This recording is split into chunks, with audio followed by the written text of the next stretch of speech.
Eu sou Mário Persona e essas são as respostas que eu dei aos que me perguntaram sobre a Bíblia.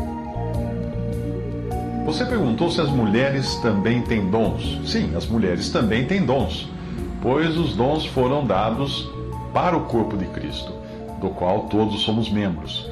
Mas os dons devem ser usados no poder do Espírito e para o que for útil, e também de acordo com as instruções dadas pelo Senhor. Assim, nenhum crente deveria esconder sua candeia, mas estar sempre encorajado a exercitar os dons para a glória de Deus.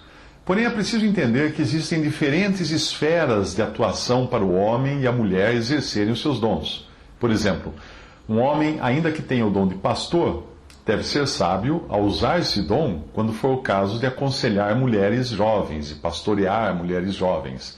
Muitos irmãos caem em pecado ao tentarem ajudar uma irmã mais jovem e que está vulnerável por problemas que porventura esteja passando. Foi por isso que Paulo instruiu Tito a admoestar as mais jovens por intermédio das irmãs idosas, e não diretamente, como no caso dos velhos, das idosas e dos varões jovens, que ele poderia admoestar diretamente. Veja em Tito 2, de 1 a 6.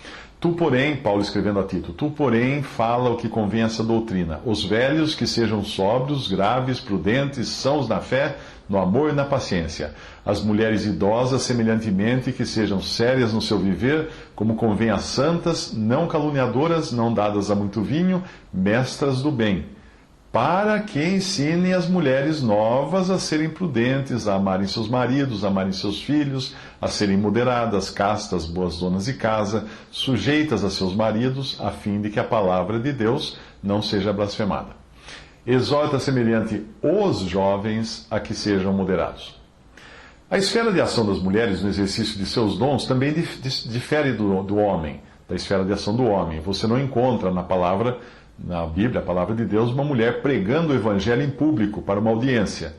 Mas nós as encontramos dando um testemunho individual da ressurreição de Cristo, como fez Maria Madalena para os outros irmãos. Embora este caso não estivesse ainda no âmbito da igreja, que ainda estava para ser fundada, o fato de o Senhor ordenar a Maria que ela levasse a notícia aos irmãos mostra que isso não estava fora de ordem. João 20, 17 a 18, disse-lhe Jesus: Não me detenhas, porque ainda não subi para meu Pai, mas vai para meus irmãos e dize-lhes que eu subo para o meu Pai e vosso Pai, meu Deus e vosso Deus. Maria Madalena foi e anunciou aos discípulos que vira o Senhor e que ele lhe dissera isto. Um outro exemplo também, antes da existência da Assembleia ou Igreja, mas igualmente dentro da ordem estabelecida por Deus, é o da serva israelita, que indica à sua senhora onde estava a cura para o seu patrão Naamã, lá em 2 Reis 5:2, nos tempos de Israel ainda. E saíram tropas da Síria, da terra de Israel, e levaram presa uma menina que ficou ao serviço da mulher de Naamã. E disse esta à sua senhora: Antes o meu senhor estivesse diante do profeta que está em Samaria, ele o restauraria da sua lepra. Então foi Naamã e notificou ao seu senhor, dizendo: Assim e assim falou a menina, que é da terra de Israel. Nós encontramos já na época da igreja as filhas de Felipe que tinham o dom da profecia. Obviamente elas exercitavam o seu dom na esfera que Deus lhes deu, provavelmente em casa ou entre as irmãs, mas nunca em público ou nas reuniões da Assembleia, já que isto estaria em clara desobediência à ordem dada em 1 Coríntios 14, para que a mulher não fale nas reuniões da Assembleia. Mesmo sendo as 4 filhas de Filipe profetisas, não foram elas que Deus usou para profetizar a Paulo, ali mesmo onde elas moravam, na própria casa delas, mas sim Ágabo, um profeta varão, que chegou ali para trazer a profecia para Paulo. Atos 21:8 diz que no dia seguinte, partindo dali Paulo e nós que com ele estávamos, chegamos a Cesareia e entrando em casa de Filipe, o evangelista, que era 2:7, ficamos com ele. E tinha este 4 filhas virgens que profetizavam. E demorando-nos ali por muitos dias, chegou da Judéia um profeta, por nome Ágabo, e vindo ter conosco, tomou a cinta de Paulo, e ligando-se os seus próprios pés e mãos, disse: Isto diz o Espírito Santo, assim ligarão os judeus em Jerusalém o homem de quem é essa cinta, e os entregarão nas mãos dos gentios. As mulheres são encontradas no Novo Testamento participando de reuniões de oração entre mulheres, em Atos 16:13, ajudando os doentes e necessitados, Atos 9:36, ajudando em tarefas da Assembleia, Romanos 13:1, hospedando os santos, Romanos 16:1 antes, e Romanos 16:2, hospedando os santos, cooperando na obra do Evangelho, Romanos 16:3, versículo 12 também, em Filipenses 4, de 2 a 3, nós vemos elas cooperando na obra do Evangelho, cedendo a casa para as reuniões da Assembleia, Romanos 16:5, 1 Coríntios 6:19, suprindo as necessidades dos que viajam na obra do Senhor, em 1 Coríntios 9:5, ensinando as crianças, em 2 Timóteo 1:5, 3:15, profetizando e orando dentro, obviamente, do seu círculo, 1 Coríntios 11:5, etc. Algumas mulheres reclamam de algumas restrições que são colocadas na palavra, mas aquela que reclamar e depois que ela conseguir fazer tudo isso que estão nessas passagens, talvez ela mude de ideia. Deus, evidentemente, reconhece não apenas o dom da mulher, como também seu estado espiritual. E um exemplo disso é o casal Áquila e Priscila. Quando o assunto em Atos 18 foi o trabalho que eles tiveram de esclarecer melhor a Apolo os caminhos do Senhor, é o nome de Priscila que vem primeiro, talvez por ela ser uma irmã mais capacitada espiritualmente até do que o seu marido Áquila, para detectar aquela necessidade. Esse melhor discernimento pode ter também garantido a Priscila a oportunidade de ser mencionada primeiro, quando o casal encontrou Apolo e detectou que ele precisaria ter algumas arestas aparadas quanto àquilo que pregava. Em Atos 18:26, ele começou a falar ousadamente na sinagoga, e quando ouviram Priscila e Áquila, levaram Apolo consigo e lhe declararam mais precisamente o caminho de Deus. Pode ser que Priscila tenha ajudado, inclusive o seu marido, a perceber essa necessidade, que muitas vezes a mulher tem uma percepção até melhor. Mas quando os dois aparecem novamente como recebendo a assembleia para congregar em sua casa, é Áquila quem vem primeiro na citação. Pois ainda que ele estivesse em uma condição espiritual menos adequada que a de Priscila, ele era a cabeça em seu lar. 1 Coríntios 16:19, as igrejas da Ásia vos saúdam-vos afetuosamente no Senhor, Áquila e Priscila, com a igreja que está em sua casa. O cuidado de Deus para com as irmãs também é demonstrado ao mencionar duas obreiras em Filipos, que eram Evódia e Síntique, que deviam ser muito ativas, junto com Paulo, Clemente e os outros irmãos na obra do Evangelho, mas que poderiam estar se desentendendo. Filipenses 4:2, Paulo escreve: rogo a Evódia e rogo a Síntique que sintam o mesmo no Senhor. E peço-te também a ti, meu verdadeiro companheiro, que ajudes essas mulheres que trabalharam comigo no Evangelho, e com Clemente, e com os outros cooperadores cujos nomes estão no livro da vida.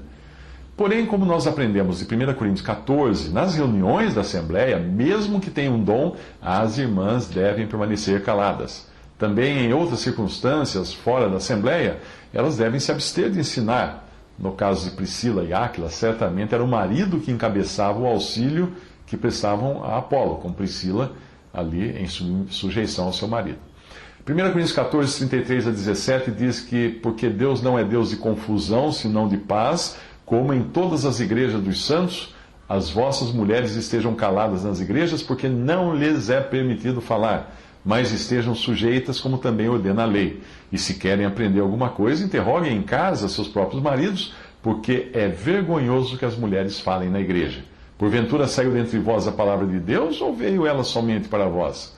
Se alguém cuida ser profeta ou espiritual, reconheça que as coisas que vos escrevo são mandamentos do Senhor.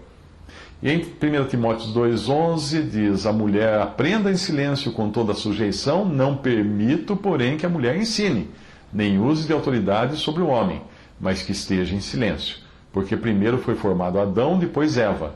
E Adão não foi enganado, mas a mulher, sendo enganada, caiu em transgressão. Alguns tentam atropelar toda essa ordem, que é chamada por Paulo de mandamento do Senhor, alegando que em Cristo não há macho nem fêmea.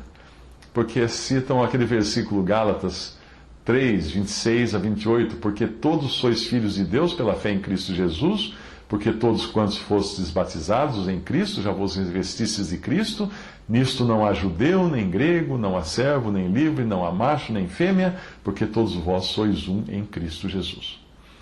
A passagem pode parecer a esses que tentam usá-la como um aval para se passar por cima das ordens dadas para as mulheres não falarem nas reuniões da Assembleia, ou até mesmo usam, às vezes, dessa passagem para dizer para as mulheres que elas não devem se sujeitar aos seus próprios maridos.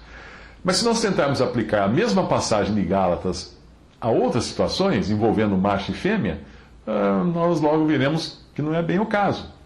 Por exemplo, acaso essa passagem, que alguns usam para afirmar que homem e mulher sejam a mesma coisa, permitiria um homem casar-se com um homem e uma mulher casar-se com uma mulher?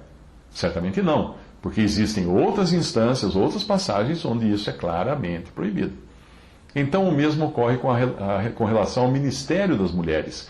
No seu sentido amplo e na posição que nós desfrutamos em Cristo, todos somos sim iguais, independente da nossa condição, se judeu ou gentil, servo, livre, homem, mulher, não importa. Mas em situações particulares, essas diferenças devem sim ser observadas, quando a palavra de Deus nos ensinar. E é por isso que as mulheres não devem falar nas reuniões da Assembleia e os servos devem se sujeitar aos seus senhores. Experimente dizer para o seu chefe, também cristão, que as diferenças entre ele e você foram abolidas por causa dessa passagem em Gálatas. E você tem até o versículo para provar isso. Experimente falar isso para ele, depois é melhor você sair atrás de um novo emprego. Um exercício interessante é ler 1 Timóteo e observar todas as vezes em que a mulher é mencionada ali. Nós sabemos que a primeira epístola é sobre a ordem que Deus estabeleceu para a casa de Deus, e assim os papéis de cada um ficam bem claros naquela epístola. 1 Timóteo 2,9 diz que do mesmo modo as mulheres se ataviem em traje honesto, com pudor e modéstia, não com tranças ou com ouro ou pérolas ou vestidos preciosos. 1 Timóteo 2, de 10 a 11, mas como convém a mulheres que fazem profissão de servir a Deus com boas obras, a mulher aprende em silêncio com toda sujeição. Não permito, porém, que a mulher ensine, nem use de autoridade sobre o marido, mas que esteja em silêncio. E no versículo 11 dessa passagem, diz que da mesma sorte as mulheres sejam honestas, e não maldizentes, sóbrias e fiéis em tudo. 1 Timóteo 5,2, as mulheres idosas como a mães, as moças como a irmãs, em toda pureza. 5,9 diz, nunca seja inscrita viúva com menos de 60 anos, só que tenha sido mulher de um só marido. Já na segunda epístola a Timóteo, como todas as outras segundas epístolas, nós vemos o estado de ruína que se abateu sobre o testemunho de Deus, e nela também encontramos mulheres, mas às vezes elas são citadas ali fora do seu lugar. 2 Timóteo 3,6 diz, porque desse número são os que se introduzem pelas casas e levam cativas mulheres nécias, carregadas de pecados, levadas de várias concupiscências. Outra passagem importante também para a gente observar, que causa muita confusão, é 1 Coríntios 11, quando fala da necessidade da mulher que ora ou profetiza, ou profere a palavra de Deus, cobrir a cabeça. Alguns tentam usar esta passagem como se fosse uma permissão para a mulher falar nas reuniões da igreja. Mas se estivessem fazendo isso no trânsito, seriam multados. Eu explico. Ao saber que a lei determina a velocidade máxima de 120 km por hora nas estradas brasileiras, será que você pode andar para todo lado 120? Não, porque essa é a velocidade máxima no geral. Em alguns casos, em particular, você encontrará placas de 50 km por hora nas ruas. Então deve reduzir a velocidade. Portanto, leia 1 Coríntios 11 como sendo a placa de 120 km por hora. E 1 Coríntios 14 como sendo a placa de 50 km por hora. A primeira é no sentido geral, a segunda no sentido particular.